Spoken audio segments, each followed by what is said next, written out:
Hey everyone, it's Shahan Ramkissoon. So as you know, there's lots of corruption during this COVID-19 pandemic, and the ANC has come out saying that a lot of its members, and prominent members at that, have been accused of corruption when it comes to dodgy tenders.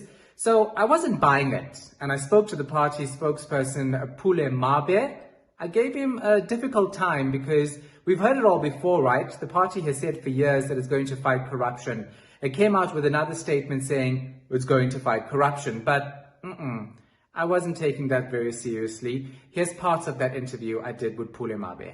You say you're dipping your heads in shame, drawing the line, so to speak. That's shambolic because you're seeking sympathy for something you've promised to deal with for years as the ANC. Well, but what we are now saying, Shahan, you will realize if you follow through the statement that we are even attaching timelines to the sort of things that we ought to be seen doing. We are not just talking and making loose statements out there. So what do you expect? A pat on the back for doing what you were supposed to do years ago? You, in your statement, say yourself, at the 54th National Conference, the ANC decided that it will combat corruption. But you haven't done that. So why should we believe you that you're going to do it now? Well, we are not expecting a pat at the back. We have outlined a number of measures that are being undertaken.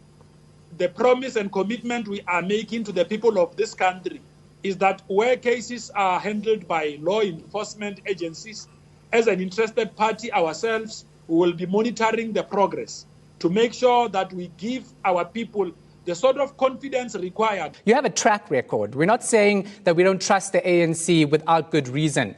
Tony Ngeni comes to mind here. He was convicted of fraud in a couple of years ago in 2018. You still saw fit to let him head up the ANC's Crime and Corruption Committee. You're asking South Africans to trust you, yet you make really poor decisions.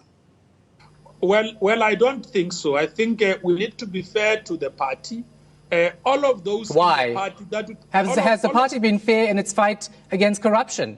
Why do you expect South Africans to be fair when it comes to this then? Well, I understand the concern. We understand the concerns that are being raised by our people out there.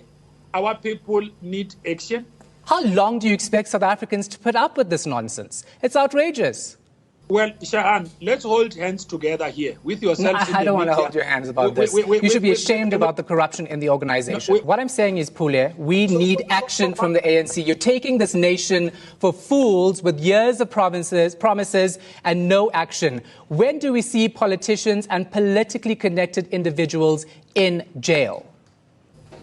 Well, I can tell you now, we have not had COVID-19 for years. Let's just talk about the pandemic that we began dealing with over the past few months. Yes, but we've had corruption for years. So that we are focused in our thing, you see, because, screaming at the ANC on corruption allegations and making generic statements, even when the African National Congress has put forward a program to deal with issues that are really a cancer in our own society, that alone poses a challenge. As a journalist who also is trying to protect the constitutional democracy of this country, I have a duty to hold you to your track record. So I'm not sidetracking, which is what you're saying. I'm telling you, given your history as the ANC, that you haven't dealt with corruption properly in this country. So now when you talk about dealing with corruption during COVID-19, why should we believe you? That's exactly what I'm doing here. There's no sidetracking. I understand that. I'm not even taking away your right. You are welcome to